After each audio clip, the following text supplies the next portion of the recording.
ओम शांति। आज 24 अगस्त 2023 बाबा के मधुर महावाक्य प्रातः मुरली। ओम शांति। बाप दादा मधुबन। बोले बाबा, मीठे बच्चे, अव्यभिचारी याद से ही तुम्हारी अवस्था अचल अडोल बनेगी। पुरुषार्थ करो, एक बाप के सिवाय दूसरा कुछ भी याद ना आए। प्रश्न: शिव बाबा कौन सी सर्विस करते हैं और तुम बच्चों को क्या करना है? उत्तर: संगम पर शिव बाबा सभी आत्माओं को कब्र से निकालते हैं, अर्थात आत्माएं जो देह अभिमान में आकर पतित बन गई हैं, उन्हें पतित से पावन बनाने की सर्विस करते हैं। तुम बच्चे भी बाप के साथ साथ सबको शांति धाम और सुख धाम का रास्ता बताने के लिए लाइट हाउस बनो। तुम्हारी एक आंख में मुक्ति और दूसरी आंख में जीवन मुक्ति हो। आज का गीत: किसने यह सब खेल रचाया, किसने ये सब साज सजाया। ओम शांति। यह वास्तव में भक्ति मार्ग का गीत है। कोई है जरूर जिसकी यह महिमा है। बच्चे अच्छी रीति समझ सकते हैं कि यह बाप ही है जो सब कुछ करते हैं, करण करावनहार है। सिख लोग बहुत महिमा गाते हैं क्योंकि नया धर्म है और यह है बहुत पुराना धर्म। गाते हैं एको अहंकार। ओम का अर्थ भी बाबा ने बहुत अच्छी रीति समझाया है। वह तो बहुत लंबा चौड़ा अर्थ कर देते हैं। मैं कहता हूँ, मैं परमात्मा परम धाम का रहने वाला हूँ। मैं पुनर्जन्म में नहीं आता हूँ, तुम पुनर्जन्म में आते हो। बाप बच्चों को बैठ परिचय देते हैं। मैं बच्चों के सामने ही प्रत्यक्ष हूँ। इन्हों को समझाया है, मैं हूँ परमपिता परमात्मा, जिसको तुम आत्माएं भक्ति मार्ग में याद करती हो। ओ गॉड फादर, उनकी महिमा भी है। पतित पावन, रहम दिल, लिबरेटर, उनको गाइड भी कहते हैं। यह है पांडव सेना। पंडा मुक्ति जीवन मुक्ति की राय बताता है। गाते भी है ना, नैया मेरी पार लगाओ। बरोबर परमात्मा को खवैया भी कहते हैं, बागवान भी कहते हैं। कहते हैं तुम कितने मस्त थे। सतयुग त्रेता में बेपरवाह बादशाह थे, कितने वैभव थे। श्रीनाथ द्वारे में कितने वैभव खिलाते हैं। पक्की रसोई बनाते हैं। जगन्नाथ के मंदिर में दाल चावल बनाते हैं, वहाँ काले चित्र दिखाते हैं। अभी तुम सब काले हो। श्रीनाथ द्वारे में बहुत फर्स्ट क्लास चीज़ें बनती हैं। फिर जो श्रीनाथ को भोग लगाते हैं वह पुजारियों को मिलता है, वह फिर दुकान में बेचते हैं, उससे शरीर निर्भय होता है। तुम बच्चे तो स्वर्ग के मालिक बनते हो। वहाँ जो वैभव तुम खाते हो वह दास दासियाँ भी खाते हैं। 36 प्रकार के वैभव बनते हैं। इतने तो खा नहीं सकेंगे तो फिर दास दासियाँ खाते हैं, परंतु इसमें ही खुश नहीं होना है। राजधानी तो सारी बननी है। तुम वहाँ बहुत मौज में रहेंगे।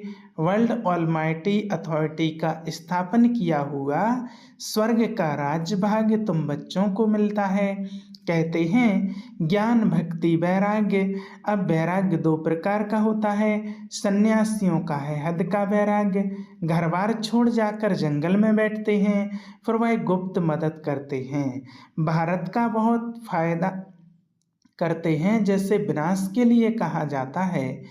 इनसे स्वर्ग के गेट खुलते हैं। वैसे यह भी पवित्रता की मदद करते हैं, इसलिए ड्रामे में उन्हों की महिमा है।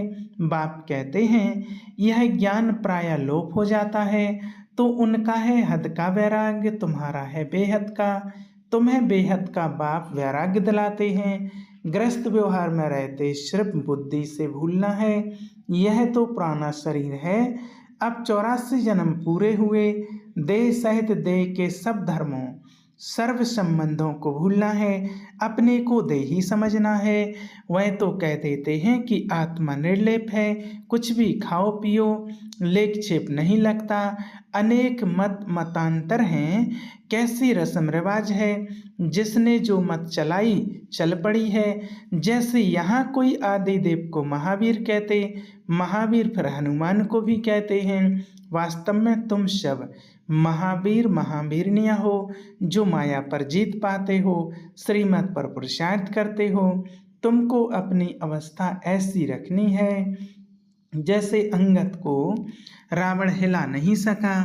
तुम महावीरों को भी भल कितना भी माया का तूफान लगे, परंतु हिलना नहीं।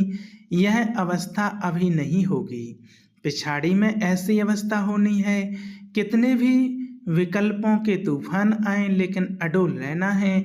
अभिचारी याद रहे और किसकी याद ना आए, इसमें मेहनत बहुत करनी है। पिछाड़ी में ही अचल अडोल बनेंगे। अचल घर यादगार है ना, उसके ऊपर गुरु शिखर है। अभी तुम समझते हो ऊंचते ऊंच है शिव बाबा, वह है रचयिता। पहले पहले क्या रचते हैं वह भी बुद्धि में रखना है।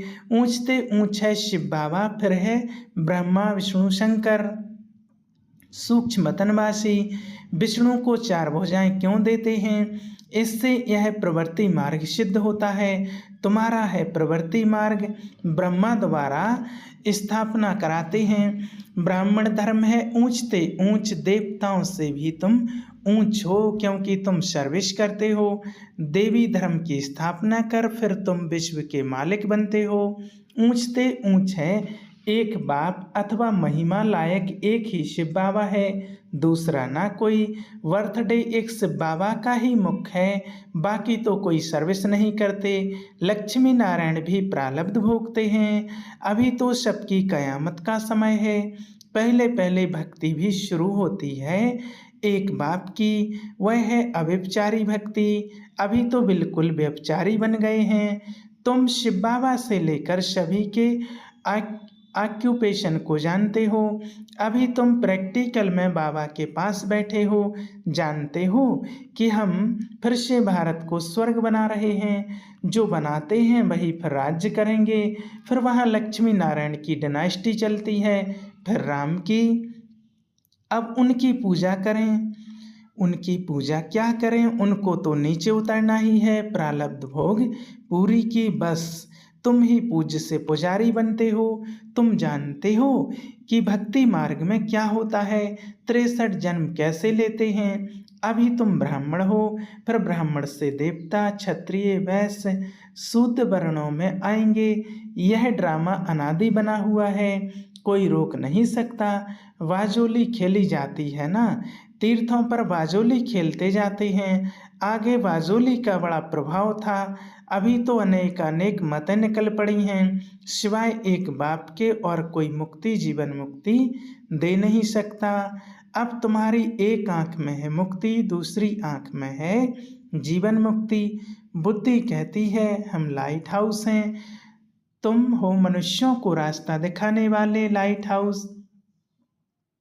पहले पहले जाना है स्वीट होम। अभी नाटक पूरा होना है। तुम बच्चे जानते हो कि यही सच्ची गीता आदि क्यों बनाते हैं। जो कच्चे हैं वह पढ़कर पक्के बने, बाकी तो यह सब खत्म हो जाने हैं, फिर वही गीता आदि निकलेगी। गीता का एक श्लोक उठाकर उसका अर्थ करते जाते हैं। गीता में तो भगवान वाच्य, गीता भगवान ने सुनाई थी, परंतु समझते नहीं हैं।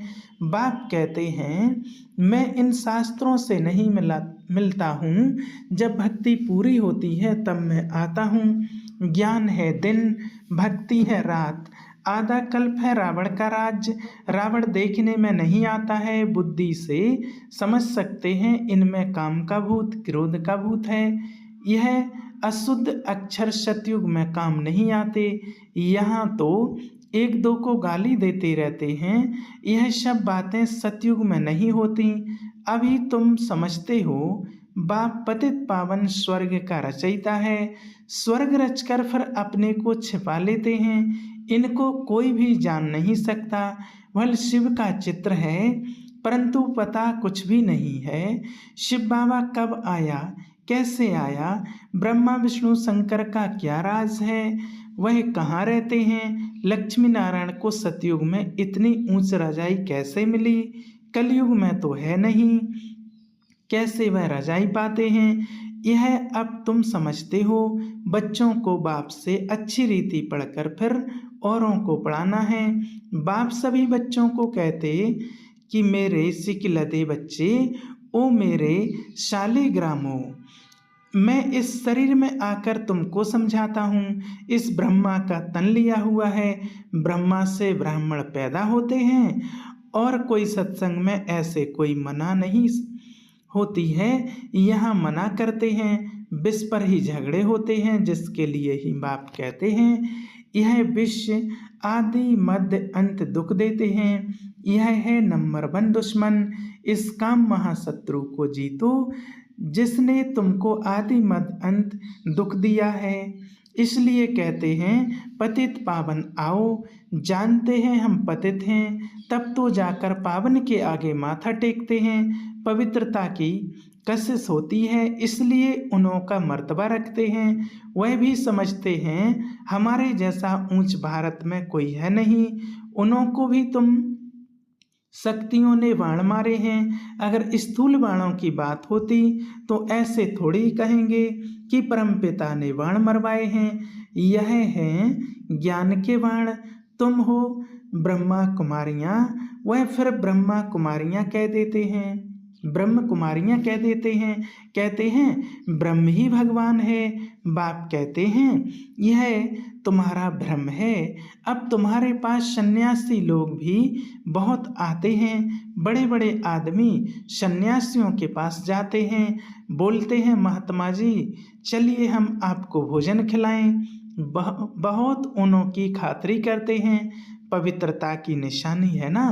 आजकल तो कई डाकू भी सन्यासी का वेश धारण कर लेते हैं। तुम तो बिल्कुल साफ हो, और तुम हो भी राजऋषि। अभी तुम ऊपर से नीचे तक समझ गए हो। जानते हो हम सो देवता लक्ष्मी नारायण बन प्रारब्ध भोगते हैं। आधा कल्प बाद फिर जब और धर्म आते हैं तब लड़ाइयाँ आदि लगती हैं। यह भी सब ड्रामा में है। तुम मूल वतन, सूक्ष्म वतन, स्थूल वतन, सृष्टि के आदि मध्य अंत को जानकर नॉलेजफुल बन गए हो। चक्र को भी जान लिया है। चक्रवर्ती राजा बनने के लिए भारत में डबल सरताज राजा रानी यह लक्ष्मी नारायण ही थे। सिंगल ताज वाले उन्हों को नमन करते हैं। पवित्रता की ताकत थी। सतयुग में वायसले संपूर्ण निर्विकारी थे। गाते भी हैं सर्वगुण संपन्न। यह क्यों गाते हैं? खुद पुजारी बेकारी हैं। भारत पर ही सारा खेल है। डबल सरताज और सिंगल सरताज, अभी तो नो ताज। तुम सारे सृष्टि चक्र को समझ गए हो।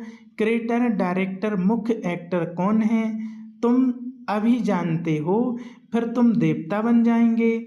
माया की जो कीचड़ लगी है वह धोई जाती है। बाप कहते हैं मैं धोबी भी हूँ, बड़े ते बड़ा सुनार भी हूँ। तुम्हारे जेवर को अभी भट्टी में डालते हैं, तुम सच्चा जेवर बन जाएंगे। बाप बैरिस्टर भी है। तुमको 5 विकारों की जेल से छुड़ाते हैं, लिबरेट करते हैं। तुम रावण की जेल में हो। जेल से छुड़ाने लिए वकालत सिखलाते हैं कि अपने को कैसे छुड़ाओ। बाप कहते हैं मैं अपना कार्य कर तुमको राज्य भाग्य दे, फिर मैं गुम हो जाऊंगा, तुम सुखी बन जाएंगे। तुम राजधानी ले लेंगे, फिर मैं वानप्रस्थ में बैठ जाऊंगा। अच्छा, सबसे भाग्यशाली कौन है? बाबा कहते हैं कि कन्याएं भाग्यशाली हैं। बाबा कहते मैं तो अपना फर्ज पालन करता हूँ। तुम पतित दुखी हो, पुकारते हो तो बाप का फर्ज है बच्चों को मुक्ति, जीवन मुक्ति देना। ऐसा मुक्ति दाता और कोई नहीं। बाकी टाइटल वह लोग बहुत रखवाते हैं, बहुत हैं, बिल्कुल रॉन्ग, परंतु है बिल्कुल रॉन्ग। मनुष्यों की बिल्कुल ही विनाशकाली विपरीत बुद्धि है। तुम बच्चे बाबा बाबा कहते रहते हो। मनुष्य थोड़ी ही इस राज्य को समझेंगे। वह समझेंगे शायद इस बाबा को याद करते हैं। तुम बच्चे जानते हो कि अनेक बार बाबा ने हमको स्वर्ग का मालिक बनाया है। यह है ईश्वरीय जन्म। बाप कहते हैं सिर्फ एक मुझे याद करो, इसमें ही मेहनत है। अच्छा, मीठे मीठे सिकी लदे बच्चों प्रति माता पिता बाप दादा का याद प्यार और गुड मॉर्निंग। रूहानी बाप की रूहानी बच्चों को नमस्ते। हम रूहानी बच्चों की रूहानी बाप दादा को याद प्यार और गुड मॉर्निंग। नमस्ते नमस्ते, शुक्रिया बाबा शुक्रिया। धारणा के लिए मुख्य सार। पहला, बाप से अच्छी रीति पढ़कर औरों को पढ़ाना है। लाइट हाउस बन सबको मुक्ति जीवन मुक्ति की राह दिखानी है। दूसरा, एक बाप की अविचारी याद से अपनी अवस्था एक रस अचल अडुल बनानी है। महावीर बनना है। आज का वरदान, अलौकिक रीति की लेन देन द्वारा सदा विशेषता संपन्न बनने वाले फ्राक दिल भव। जैसे किसी मेले में जाते हो तो पैसा देते और कोई चीज़ लेते हो, लेने से पहले देना होता है। तो इस रूहानी मेले में भी बाप से अथवा एक दो से कुछ ना कुछ लेते हो, अर्थात स्वयं में धारण करते हो। जब कोई गुण अथवा विशेषता धारण करेंगे तो साधारणता स्वतः खत्म हो जाएगी। गुण को धारण करने से कमजोरी स्वतः समाप्त हो जाएगी। तो यही देना हो जाता है। हर सेकंड ऐसी लेन देन करने में फ्राक दिल बनो तो विशेषताओं से संपन्न बन जाएंगे। आज का स्लोगन, अपनी विशेषताओं का प्रयोग करो तो हर कदम में प्रगति का अनुभव होगा। अच्छा, ओम शांति।